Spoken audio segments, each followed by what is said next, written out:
Bismillahirrahmanirrahim. Sebelumnya perkenalkan nama saya Weni, NIM 1932-9058, berasal dari kelompok 4 yang membahas tentang strategi pembelajaran pendidikan agama Islam tingkat SMA, MA ataupun SMK, di mana di sini kami dibimbing oleh dosen Dr. Andus Neni Mahyudin. Di sini sebelum membahas atau masuk ke dalam materinya, tentu kita harus mengetahui apa sih yang dimaksud dengan strategi tersebut.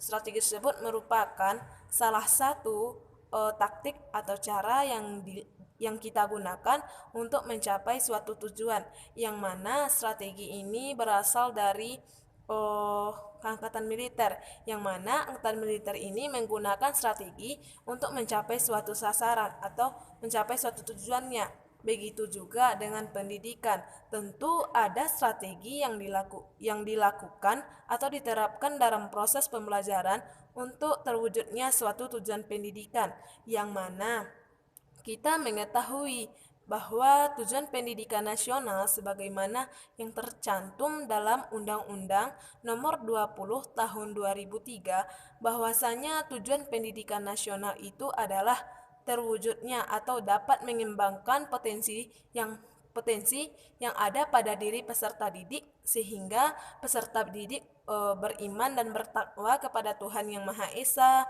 berakhlak mulia, aktif, berilmu, tanggap, serta bertanggung jawab dan mandiri.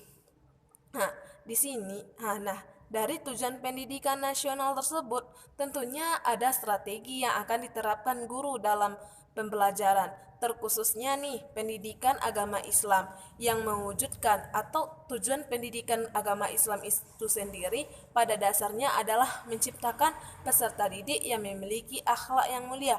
Karena dalam pendidikan agama Islam itu yang utama itu adalah akhlak, bukan saja berpandangan tentang kecerdasan atau kognitif dari siswa tersebut. Namun yang diutamakan itu adalah akhlak. Nah, jadi di sini sangat dibutuhkan strategi yang dapat memadai bagaimana anak SMA, SMK atau MA itu dapat mempunyai akhlak yang baik. Tentunya ada strategi yang harus diterapkan dalam pembelajaran. Sebelum itu, tentunya harus ada prinsip-prinsip yang harus dipegang untuk menerapkan strategi dalam proses pembelajaran. Adapun salah satu prinsipnya itu adalah prinsip kesiapan, yang mana prinsip kesiapan ini harus dimiliki baik itu dari peserta didik maupun tenaga pendidik.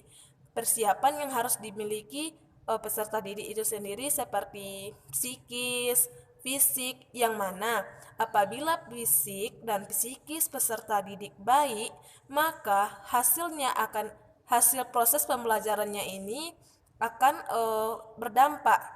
Namun apabila psikis atau salah satu antara fisik dan psikis ini terganggu, maka akan terganggu pula proses pembelajarannya. Nah, yang kedua adalah prinsip persepsi, yang mana prinsip persepsi ini adalah berkaitan dengan bagaimana cara pandang peserta didik terhadap materi yang telah diberikan oleh gurunya, sehingga di mana peserta didik ini akan melihat kejadian-kejadian yang ada di sekelilingnya. Contohnya nih, dalam pendidikan agama Islam itu menjelaskan tentang minuman narkoba, apalagi nih mengajar anak SMA, SMK dan juga MAN. Tentu umur mereka itu rentan terhadap hal tersebut, yang mana hal tersebut sudah dijelaskan dalam Al-Quran, Quran Surah Al-Maidah ayat 90 yang berbunyi, Ya ayyuhallazina amanul khamru wal maisir. Yang mana di sana dijelaskan, wahai orang-orang yang beriman, janganlah kamu meminum khamar, berjudi, mengundi nasib, karena itu adalah perbuatan syaitan, yang mana perbuatan itu banyak efek sampingnya yang dapat menghilangkan akal pikiran manusia. Yang mana nih kita sebagai pelajar atau tenaga pendidik nih, kita harus menghindari atau memberikan ceramah kepada peserta didik kita untuk menghindari hal tersebut. Adapun prinsip yang ketiga itu adalah keikutsertaan peserta didik dalam proses pembelajaran. Nah, dari sini dapat kita ketahui bahwa peserta didik itu harus berpartisipasi dalam pembelajaran. Apalagi nih sekarang sudah diterapkan kurikulum 2013 yang mana setiap peserta didik itu harus memiliki 4C. Apa 4C itu? 4C itu adalah critical thinking, kreatif, communication, dan kritis. Jadi dari 4C ini peserta didik itu harus aktif, di mana dalam kurikulum 2013 ini guru itu hanyalah sebagai fasilitator. Nah, jadi dari penjelasan saya tadi, berdasarkan strategi pembelajaran yang lebih baik diterapkan di tingkat SMA, SMK atau madrasah aliyah negeri itu adalah strategi pembelajaran problem based learning, di mana ini akan mengacu peserta didik untuk berpikir kritis, critical thinking, communication, dan kreatif. Nah, di sini di mana strategi pembelajaran problem based learning ini memfokuskan pada memberikan suatu masalah kepada peserta didik, di mana peserta didik disuruh untuk menyelesaikan suatu masalah tersebut. Nah, dengan demikian, tugas seorang tenaga pendidik atau guru itu adalah membimbing mereka bagaimana cara menyelesaikannya, di mana untuk menyelesaikan tersebut tentu peserta didik harus bekerja secara ekstra untuk menyelesaikannya. Contohnya seperti berpikir kritis. Jadi dengan demikian tentunya ada fasilitator yang harus dimiliki oleh suatu lembaga pendidikan untuk bisa peserta didik itu belajar secara mandiri, kreatif, berpikir kritis. Contohnya seperti adanya perpustakaan. Di sana diadakan atau disediakan buku-buku yang lengkap untuk mengkaji hal tersebut. Nah, karena demikian pendidikan itu adalah suatu komponen di mana suatu komponen itu terdiri dari beberapa sistem. Contohnya seperti adanya murid, adanya tenaga pendidik, adanya ruang tata usaha, adanya perpustakaan. Jadi, untuk mewujudkan suatu tujuan pendidikan tersebut, tentunya harus memiliki suatu tataran atau komponen-komponen yang saling bekerja sama, yang mana pendidikan itu adalah suatu sistem.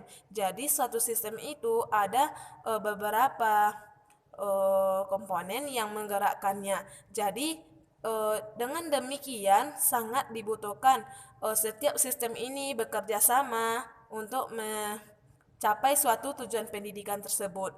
Mungkin itu yang dapat saya sampaikan. Salah dan jangannya saya mohon maaf. Saya akhiri dengan Assalamualaikum warahmatullahi wabarakatuh. Nomor berapa dapatnya? Nomor 3. Coba Ara tentukan huruf apakah ini? Ya, benar. Satu lagi, coba.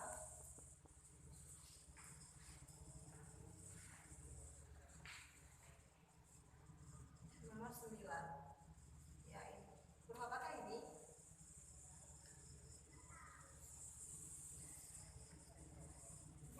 Ya, betul.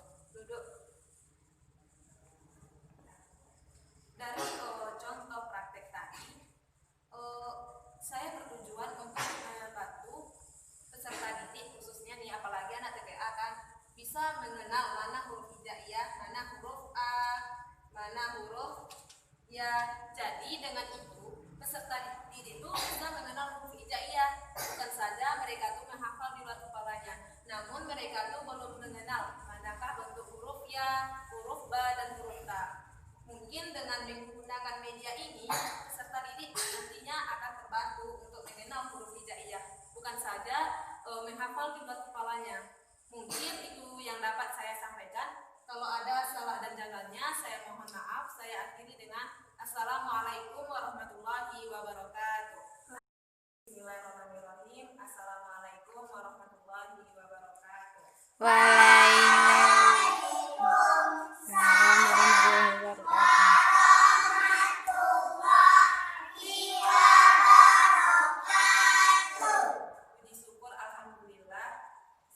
puji bagi Allah yang telah melimpahkan rahmat dan karunia-Nya kepada kita semua, sehingga pada kesempatan kali ini kita masih diberi kesempatan untuk berjumpa di ruangan masjid yang mulia ini.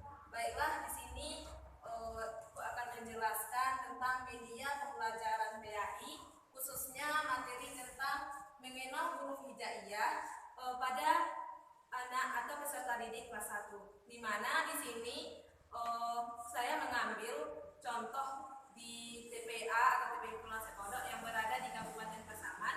Di sini saya menggunakan media sebagaimana yang terpajang pada papan ini, yang mana setiap papan tertulis nomor urutnya 1, 2, sampai 30. Di sini di dalam papan ini terdapat huruf hijaiyah. Adapun bahan-bahan yang digunakan untuk membuat media pembelajaran ini, yang pertama adalah kertas manila atau kertas karton, yang kedua adalah lem, yang ketiga adalah gunting, dan yang keempat adalah kertas origami. Saya terinovasi untuk menggunakan media pembelajaran ini karena saya meneliti bahwa anak TPA atau TPQ Langsek Kodok yang kelas 1-nya masih belum bisa mengenal huruf hijaiyah. Namun mereka masih menghafal, mereka tuh masih hafal huruf hijaiyah di luar kepalanya. Namun mengenal huruf hijaiyah mana yang ya, mana yang ta, mana yang ja belum bisa. Nah, di sini mumpung mereka masih tersusun rapi, di sini juga bercampur antara anak kelas 6, anak kelas 3, kelas 4. Namun di sini saya berinovasi untuk membuat media pembelajaran untuk anak kelas 1, materinya tentang mengenal huruf hijaiyah. Nah, untuk itu di sini coba angkat tangan anak didik yang kelas 1. Oke, turunkan tangannya. Nah, untuk itu saya akan mencontohkannya tentang mengenal huruf hijaiyah untuk peserta didik kelas 1. Silakan perkenalkan dirinya ke depan. Sebutkan nama, kelas. Nah, siap. Baca salam. Assalamualaikum warahmatullahi wabarakatuh.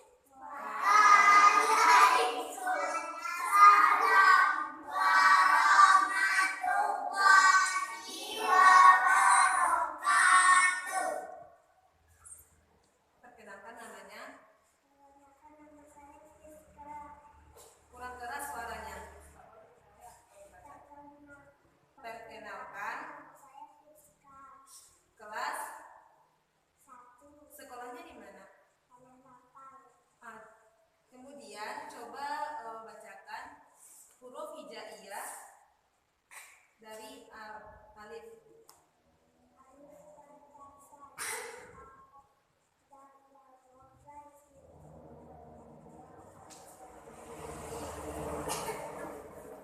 Kaf, lam, nun, waw, ha, lam, alif, hamzah, ya. Silakan duduk kembali ke tempatnya. Selanjutnya perkenalan untuk peserta didik yang kedua.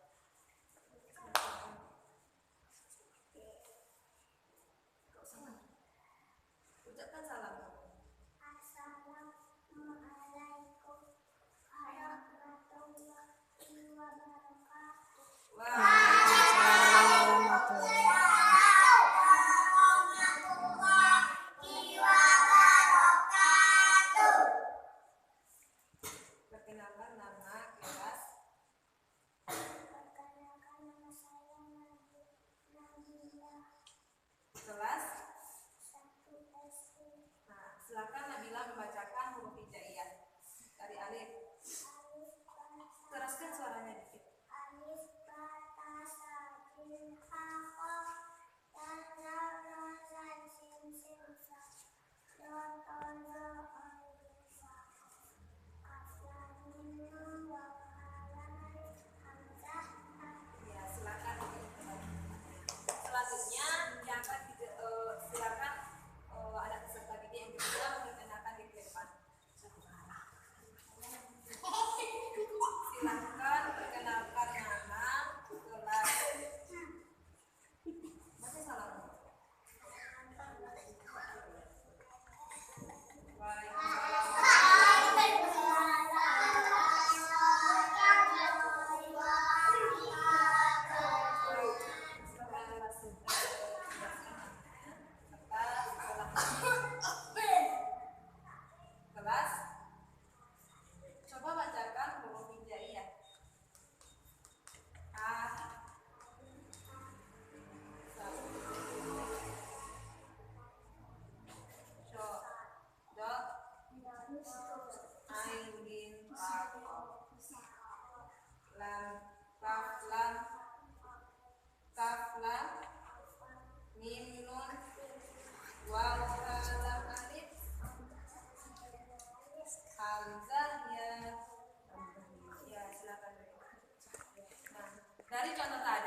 dengannya bisa membaca huruf hijaiyah di luar kepalanya.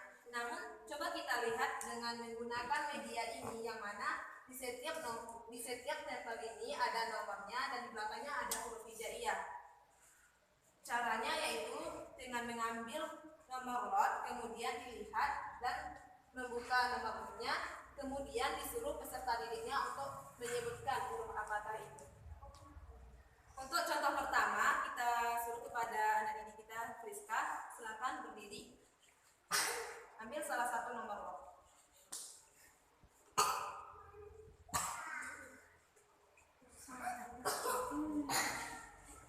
Nomor berapa? Coba tengok dulu. Nomor 8. Mana ke-8 ini? Ini huruf apa namanya? Benar, silakan duduk kembali. Selanjutnya yang akan dicontohkan oleh peserta didik kita yang kedua yaitu Nabila. Kepada Nabila silakan.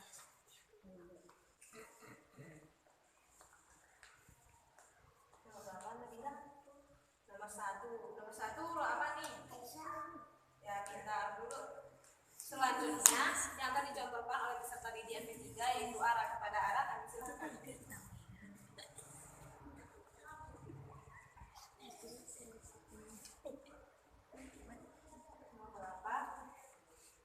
Nomor 6. Pada nomor 6, huruf apakah ini? Selanjutnya ambil lagi karena tadi ada teman yang berbicara. Tolong jangan diberitahu untuk temannya. Nomor berapa? Nomor 2. Pada nomor 2, huruf apakah ini?